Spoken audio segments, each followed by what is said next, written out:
And that's one of the things that I love to talk with people about when it comes to when someone's wrestling with, should I jump into a leadership school, is our conviction is that every disciple of Jesus is called to be a leader to some capacity.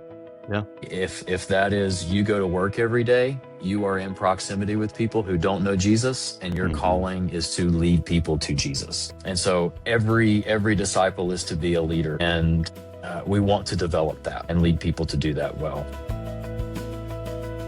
Hi there, friends. This is the Church Residency podcast. I'm Mark Warnock, your host, coming to you from Family Church in West Palm Beach, where I'm the residency director.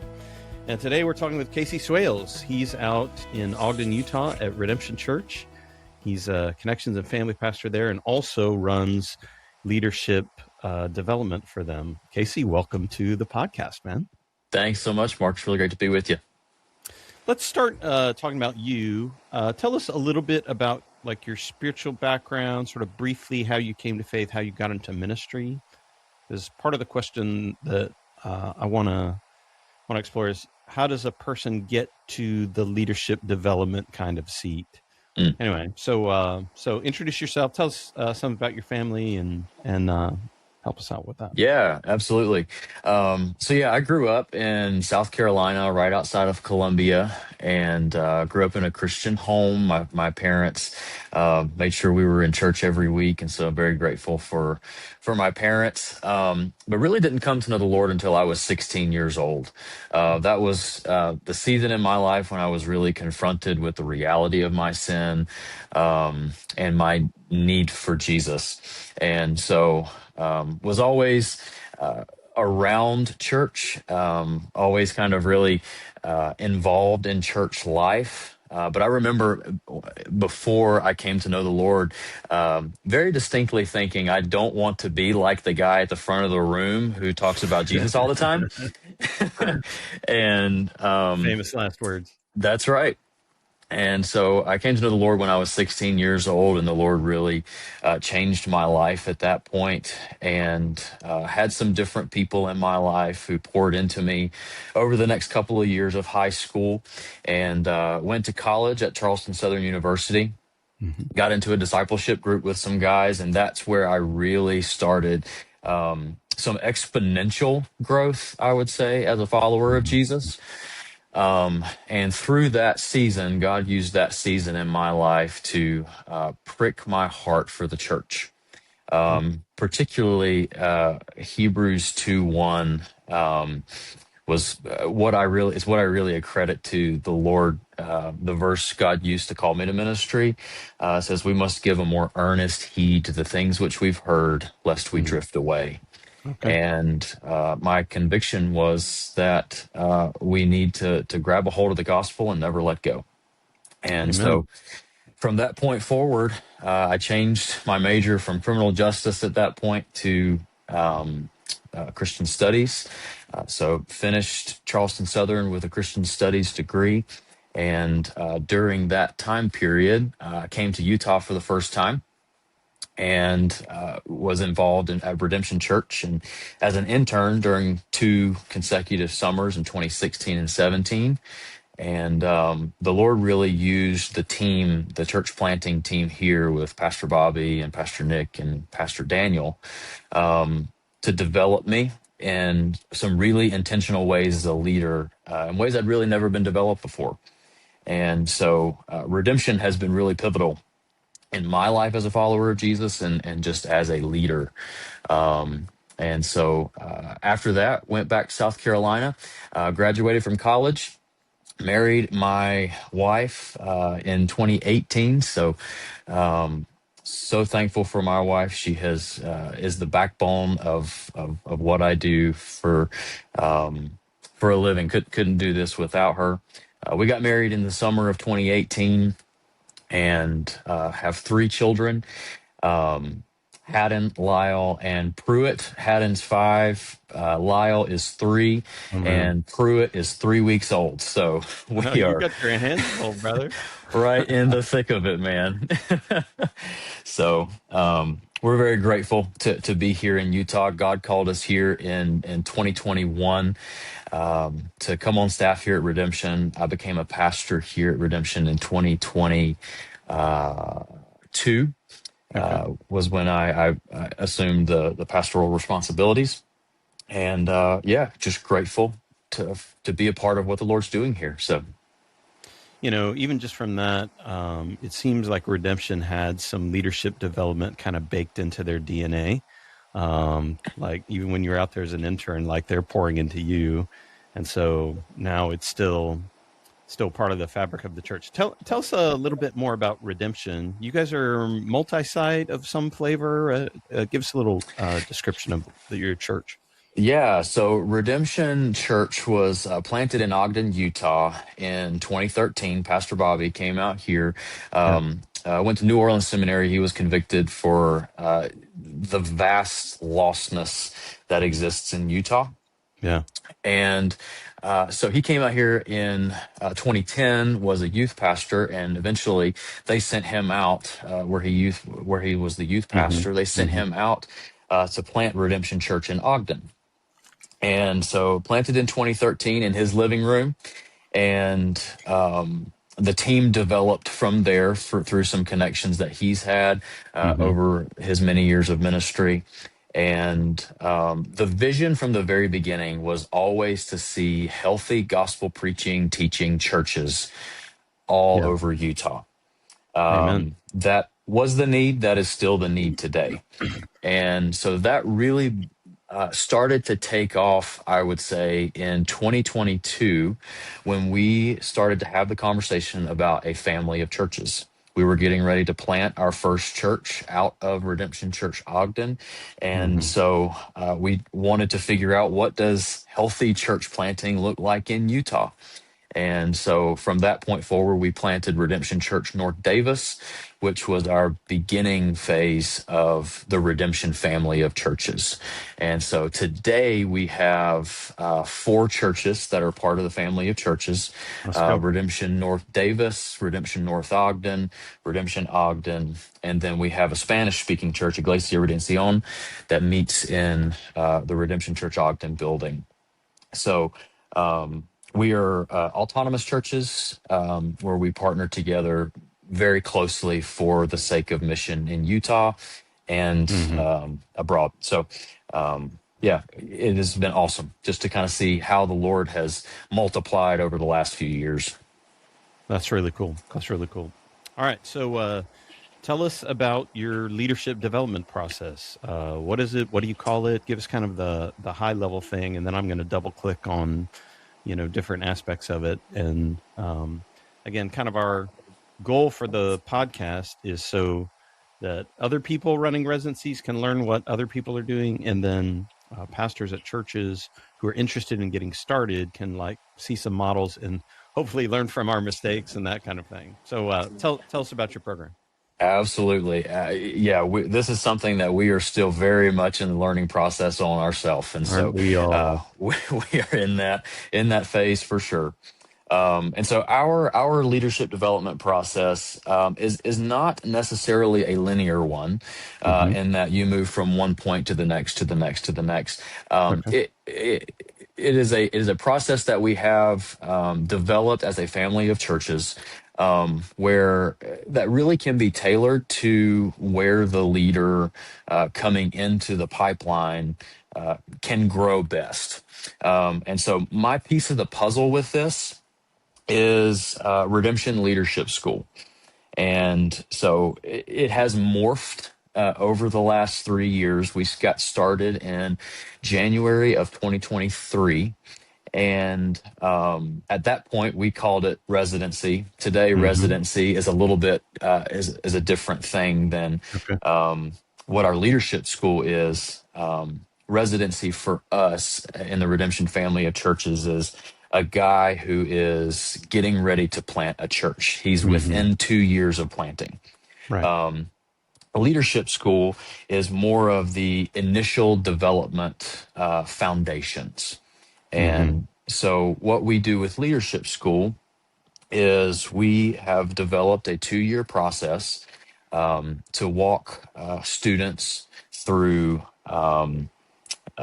learning theology, learning ministry, and learning spiritual disciplines. Okay. And through those three tiers of discipline, we've found it a really efficient way to be able to send leaders into all parts of life in Utah and life on mission, really anywhere in the country and around the world.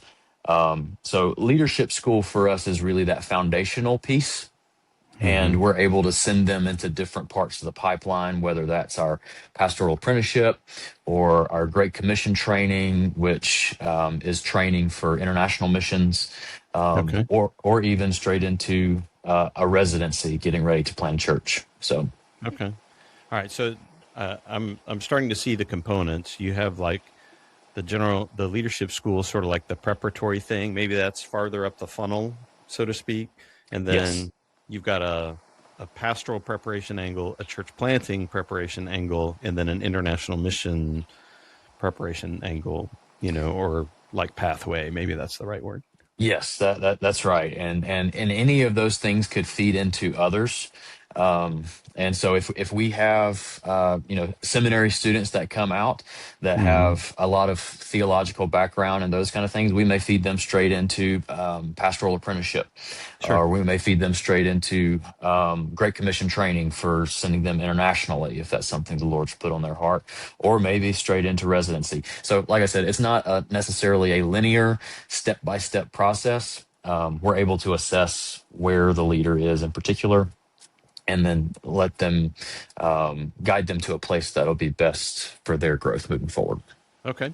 Where do you get your students from? Are they coming out of your churches? Are they moving in like from out of area to be a part of this? Tell me about that.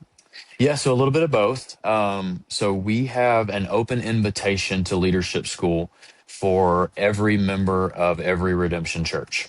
Okay. So if you're a member of a Redemption Church, you can start leadership school at the beginning of any cohort. We start every August, so we're making our announcements and Mm-hmm. promotionals right now in order to prepare our members to come and participate in leadership school. So So no that sense of qualification or filtering or application for that. It's just if you want to come, come. not for church members. Right. And Right. so for church members, they have an open invitation. If Okay. anybody is not a church member but wants to participate, we do have an application process for that. Got it. Got it. And so that is one side of it. The other side is we do have quite a few students that are a lot that are graduating from college back east and are looking for what's the next season of their life. Mm-hmm. And we are all about moving people to missional places. Yeah. And we want to show people the need of for the gospel in Utah.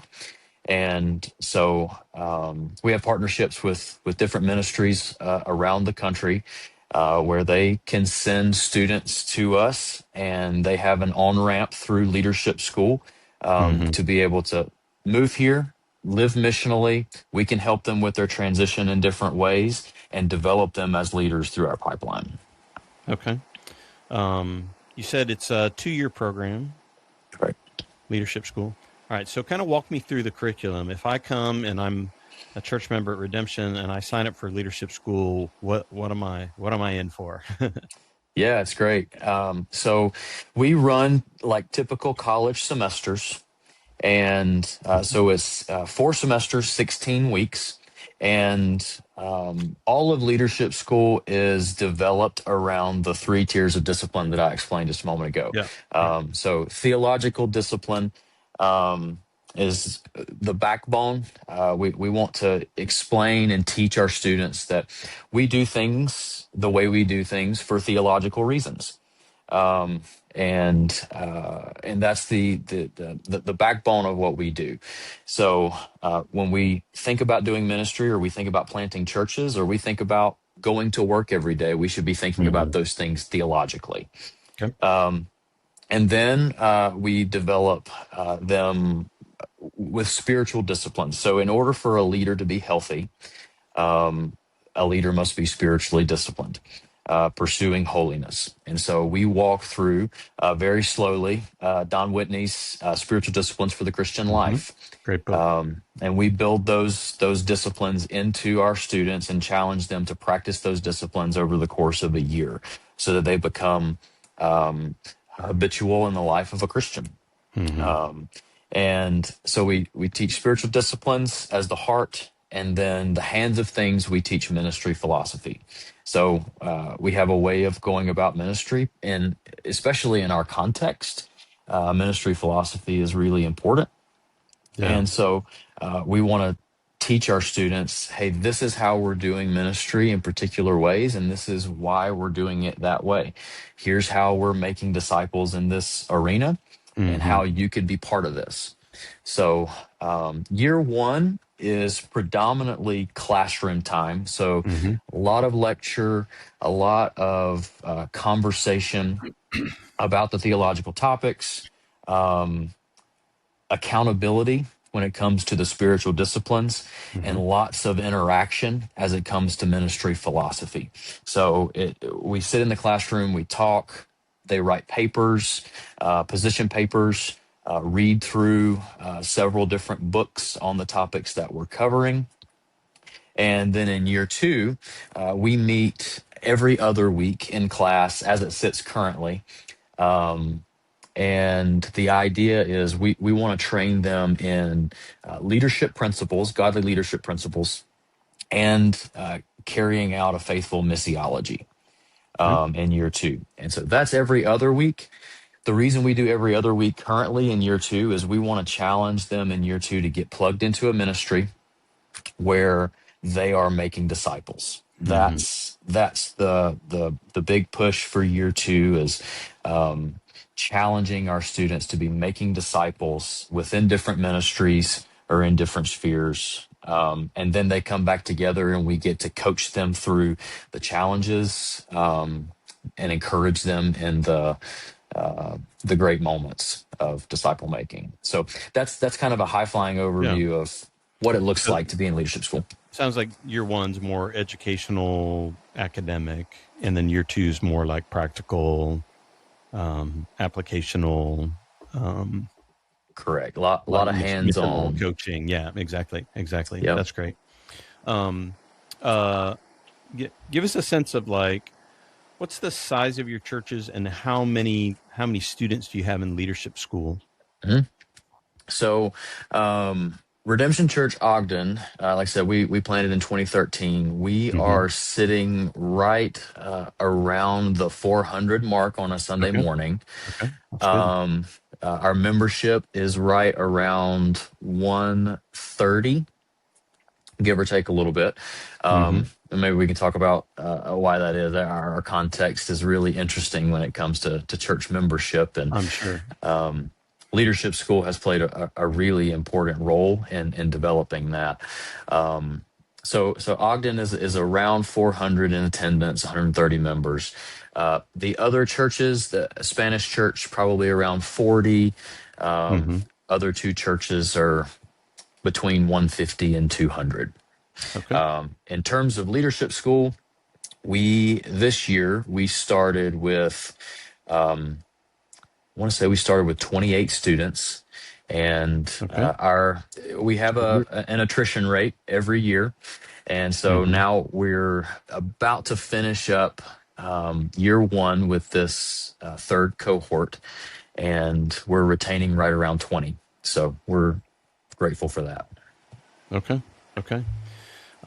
Who's doing the instruction? Are like you the primary teacher? Do you have other folks doing that? How does that work?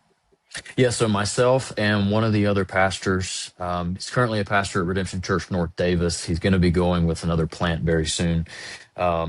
But he and I split the load for teaching. And so we rotate through, and he'll take the first year cohort 1 week. I'll take second year cohort, and we alternate back and forth. So Okay. Okay. So kind of a shared thing with two staff members. it is. All right. So there's a potential rabbit trail, but are you connected to what's happening with residency or the pastoral preparation or the Great Commission pipeline, or do those things live kind of in a separate area of responsibility? Give me a sense of, I'm trying to get a sense of how the parts relate and Yeah. who's responsible for each one. Yeah, so those do operate separately from leadership school. We all talk together about, how where best to place someone or where best to funnel someone and those kinds of things. Mm-hmm. But there are different leaders that are over those things. So Pastor Bobby oversees pastoral apprenticeship, Mm-hmm. along with other pastors. Pastor Daniel at Redemption Church North Davis oversees our Great Commission training. Okay. And then Bobby will work with those that are in residency about to plant. Yeah, that makes sense. And so if you got 20, 25, 28 in leadership school, how many would you have in the other three kind of iterations, sort of like stepping into that? Sure. So leadership school is our oldest existing structure Yeah. for leadership development. And so pastoral apprenticeship, Great Commission training, residency's been around for a little bit. It was just different thing. It was called a different Yeah. thing. Yeah. Those are a little bit newer, and so typically right now we have, I want to say, 6 or 7 guys in pastoral apprenticeship Okay. and about 3 that are in Great Commission training, and we have a Yeah. couple of guys right now in the pipeline for No, residency. that's great. That's great. A lot of times as people, depending on how you do it, up the pyramid or down the funnel, general leadership training, you're going to just capture more people. And as it gets more, as the preparation is for greater responsibility, you expect those numbers to come down. But that's actually really Right. healthy. You got like, sounds like around a dozen guys working in those things. I think that's awesome. Yeah, Awesome. we're really grateful to have these guys. A few of them have come out of leadership school. Some of them have come from other Mm-hmm. avenues. Mm-hmm. A couple of the Mm-hmm. guys, I think, in residency graduated from seminaries, and so coming from a lot of different places. But yeah, it's really cool to see that pipeline filling up. Yeah. All right. So, give me a snapshot of maybe one or two stories of students and how they came to you, what they're doing in leadership school, or maybe a graduate who's kind of stepped in. Give us a sort of a narrative so that we can kind of feel the impact of it. Yeah, absolutely. What's been really encouraging about leadership school is we've had all different people from all different stages in their walks with Jesus a part of leadership school. And so some of our students, one of our students in particular, she came to know the Lord. I want to say a year or two ago. Okay. And she's part of Redemption Church North Davis. She came to know the Lord through some Gen Okay. Senders Yeah. shared the gospel with her when they were out here one summer and got her connected with Redemption, built great relationships with her.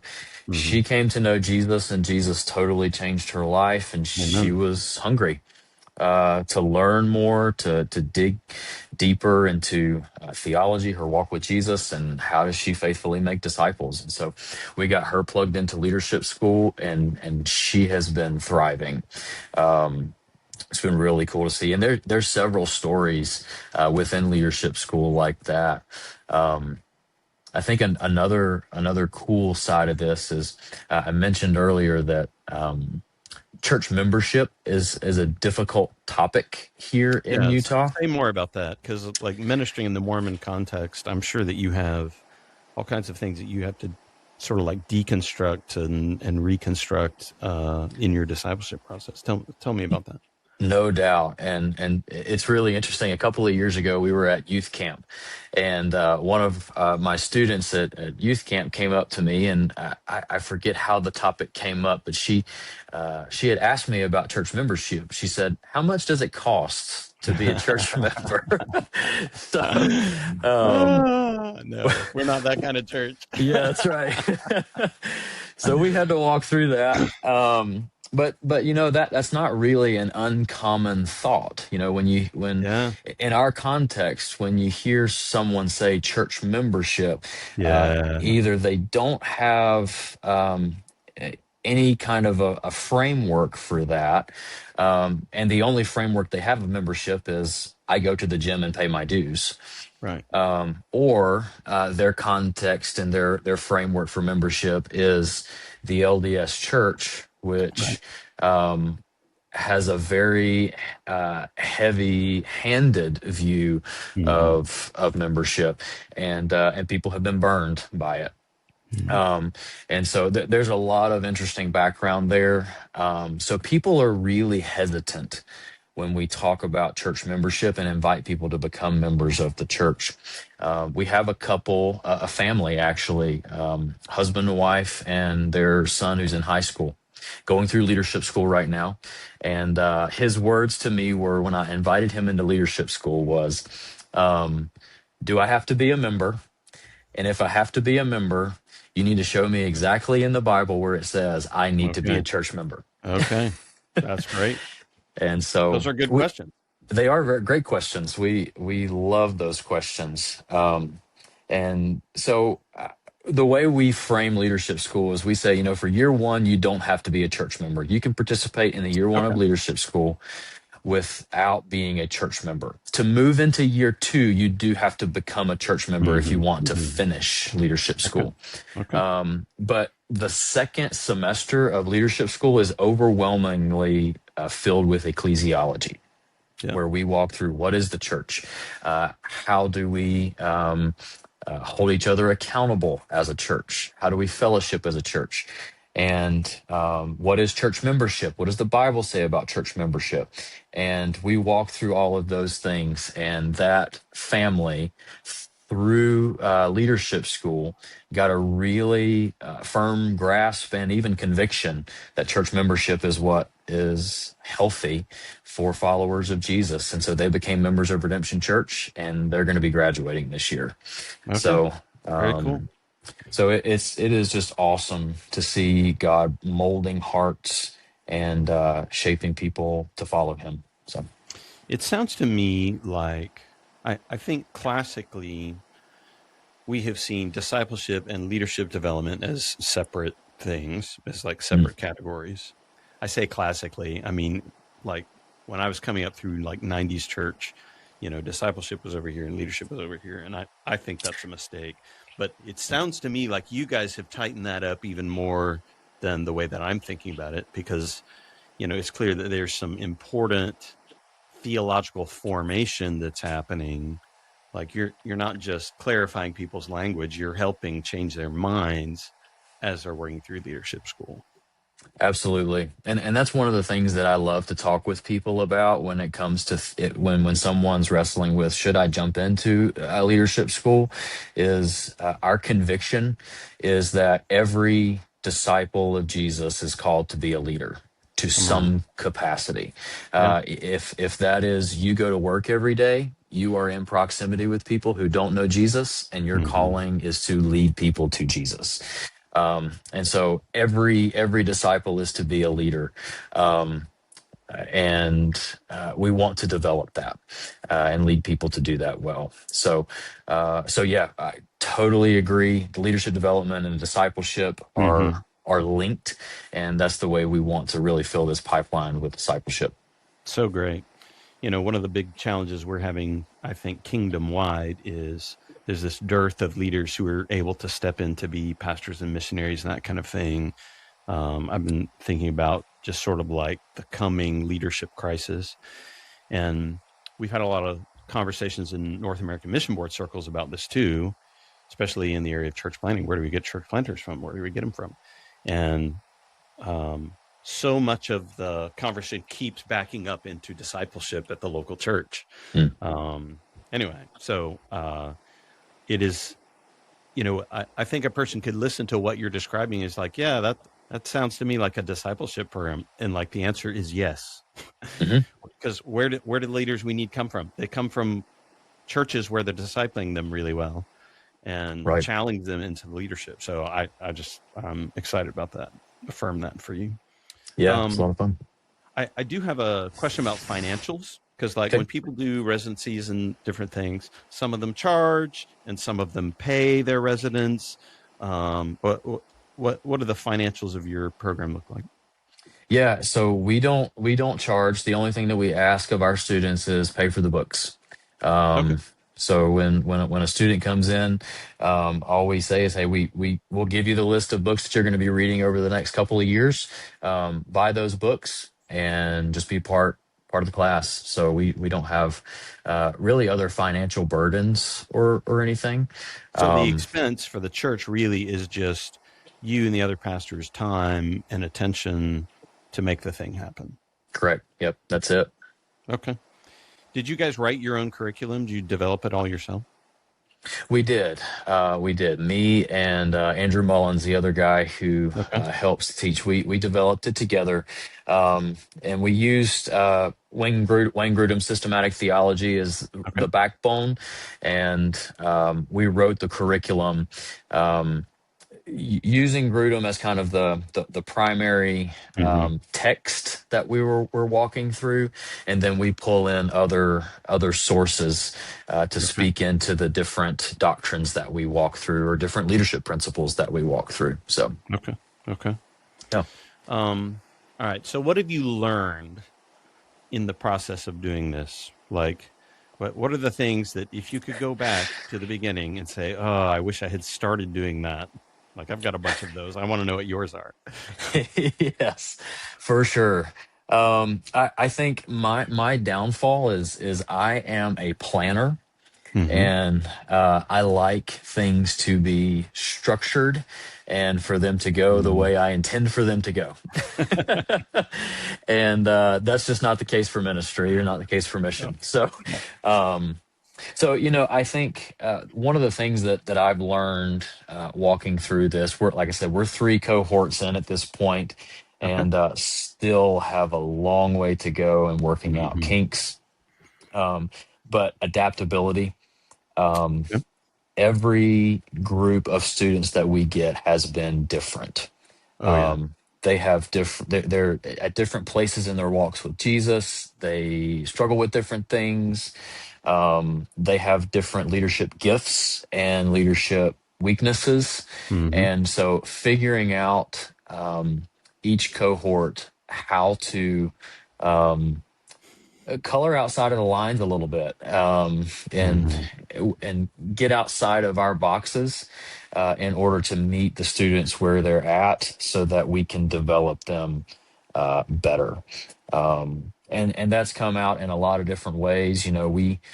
We have the standards for what we want to invest in particular leaders, Hmm. but then there are some things that are unique to the individual and unique to the group in particular.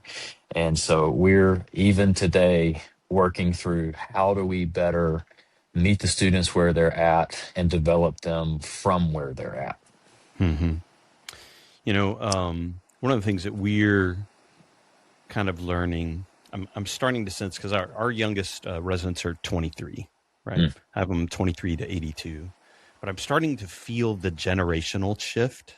mm, And I'm starting to feel that some of my younger students, you talk about adaptability and how every group is different. I'm starting to feel that the younger students, they need a higher level of emotional support than has mm, been true in years past. Um, Anyway, I don't know if for you have sure. any way of quantifying. I mean, are you seeing any trends in that, or is it just unique every time?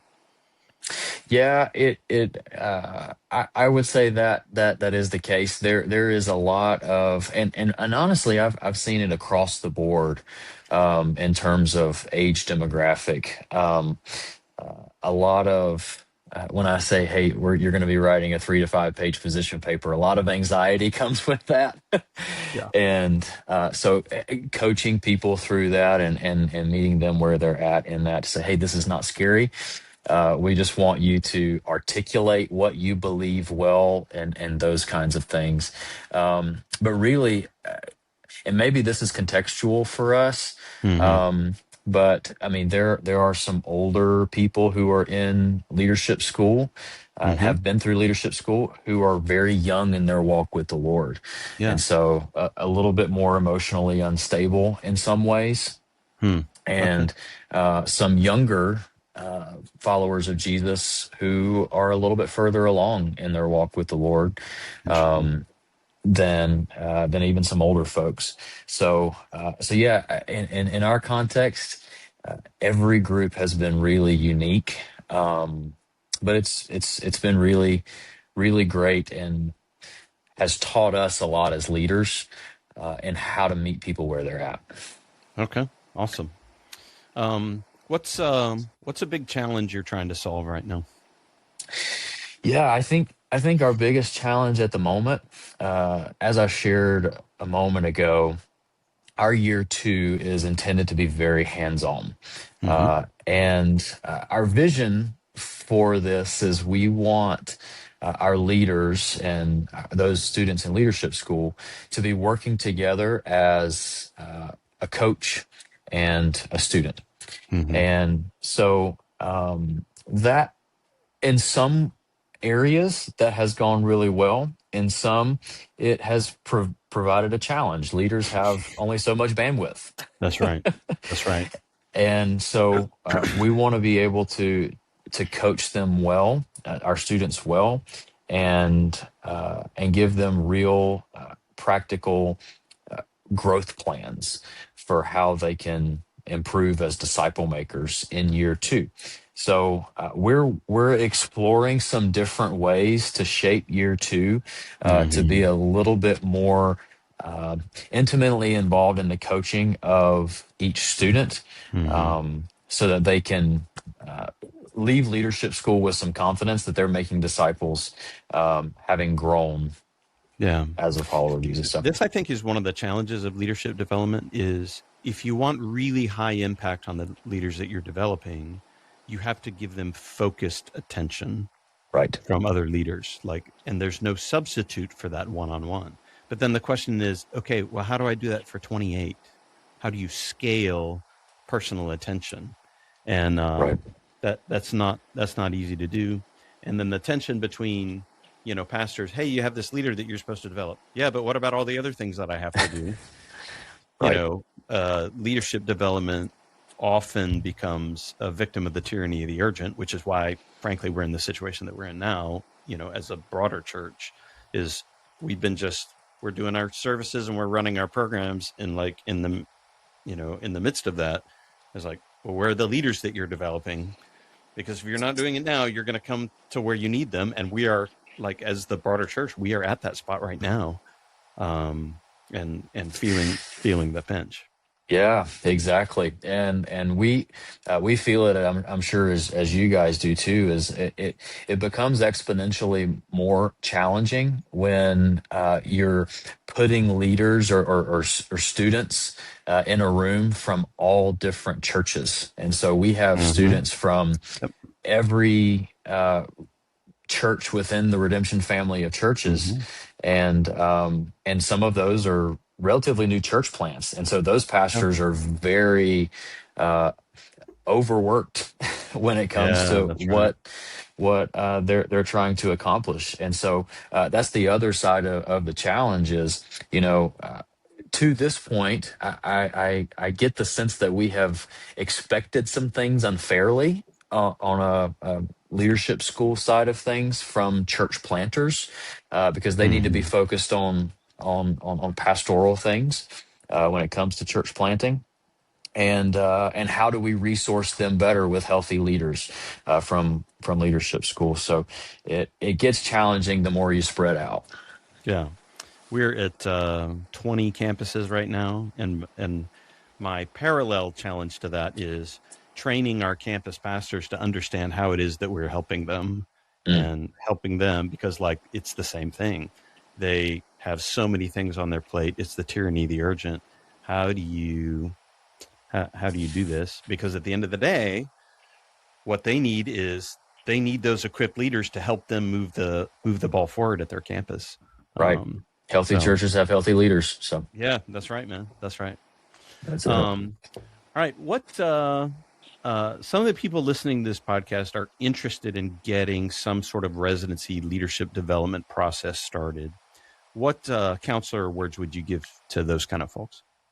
Yeah, I think when we were first thinking about launching our residency now leadership school, Right. um, like I said, we launched in January of 2023, and we came to the Church for the Rest of Us conference in 2022.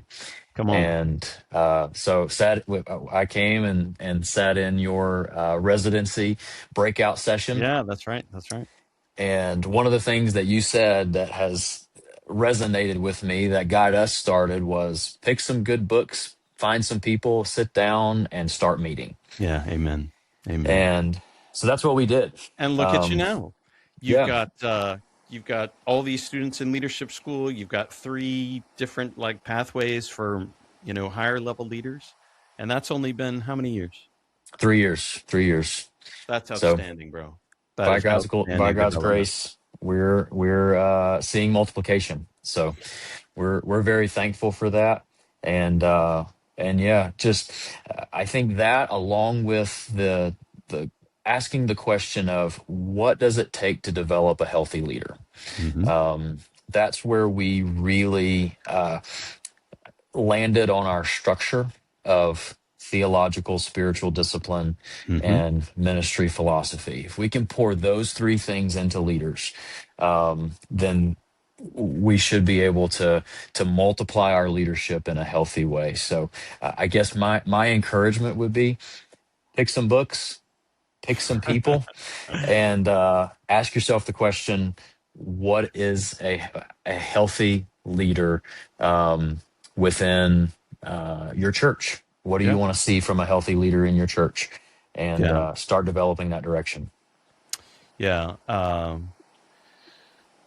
Well, I just think particularly that you guys focused in on the kind of leader you're trying to develop, and you got a really clear sense of the profile that you're aiming for. I think a lot of people struggle about curriculum. They're like, what am I supposed to teach? Blah, blah, blah. Like, if you'll get clear on the target, like pick anything that seems like it's going to make sense to you, and you're probably going to get there. You're probably going to get there. Anyway. Right. Yeah. Awesome, man. What should I have asked you in this interview that I haven't asked you yet? I think I'll share this. I Okay. think that the thing that makes leadership school and what we're doing unique is our context. Sure. And so we're not really doing we're not reinventing the wheel. We're not doing anything that hasn't been done before. We're developing leaders in a place that is 98% unreached with the gospel. Mm-hmm. And so Utah is the most unreached state in America. Some of the Mm-hmm. counties around us are less than 1% evangelical Christian. Some Yeah. of them are zero. Wow. And so when we invite folks to come and be a part of what we're doing here, we're inviting them to an unreached people group, to do ministry in an unreached people group within the United States. So when our students go to work every day, or they go to school, maybe college at Weber State, right next to us, or just move out and are funded to be part of a church plant, Mm-hmm. they're interacting with people who, when you say Jesus, they have no idea who you're talking about. Wow. And when you can do ministry in that kind of a context, I'll speak for myself. That has been one of the primary ways that I have developed as a leader how to be clear. Hmm. And Good. so I really think that what God is doing here is really special. In Utah, we live in the only pre-Christian context, at least within the United States. There has been no major Christian movement, revival within the state of Utah in the history of the state of Utah. And we're starting to see it. That's cool, man. That's We're cool. starting to see gospel movement, healthy churches planted, people with a burden to come to Utah, and it really is a great place to learn how to do ministry and to communicate the gospel, to communicate well, and make disciples of people who don't know Jesus and have never heard of a biblical Jesus. So, Wow, man. Wow. Well, I love hearing your passion leak through. If somebody's listening to this and they're feeling that little stirring is that maybe they ought to explore coming to Utah, how could we put them in touch with what you guys are doing? yeah, absolutely. So anybody who wants to check us out, we're online at redemptionutah.com. And so that's the landing Okay. page for our family of churches. You'll see a Mm-hmm. link there for leadership school. You'll see different links to pastoral apprenticeship and to Great Commission training and all of those different avenues, and also links to all of our churches. And so you could get in touch with any of our pastors that way. You can find Okay. me on there. I'd be more than happy to talk with anybody who's interested in exploring this direction. One of the things on our leadership school page that we have as an option is a vision trip. And so Yeah. we would love to have any leaders from churches in other parts of the country, or anybody who's thinking about making a missional move, come Okay. this direction and spend a few days with us. And we'd love to introduce you to our context and what ministry is like here. So That's awesome. That's awesome. Well, Casey, thank you so much for joining us on the Church Residency podcast. Excited about what you're doing, and God bless you. Keep it up, brother. You're doing a great work. thank you so much, Mark. It's been a real blessing to be with you, and really grateful for your influence and leadership. It's been really impactful. So grateful for you, brother. Thank you, man. A couple quick things before we go. First, if this podcast is helping you, please let us know. We've recorded this first season as a trial run, and your feedback will help us to know how to shape it in days ahead. You can send me a quick email at residency@gofamilychurch.org. I'd love to hear what you think. Second, if you want to get a residency started at your church, we want to help. We've created a church residency starter kit with resources, articles, checklists, including a couple of curriculum options, all free to you. Follow the link in the show notes and we'll send it right over. There's no hidden sales pitch, no subscription. We just want to help. Finally, for churches in the SBC, Gus Hernandez and I will be leading a residency builder event in Jacksonville, Florida on September 29th and 30th of 2026. Bring a couple of key leaders from your church and you'll go home with a blueprint for a residency customized to your church, your vision, and your values. We'd love to see you there, but space is limited, so follow the link in the show notes for more information and sign up today. Thanks for joining us today. We'll see you next time.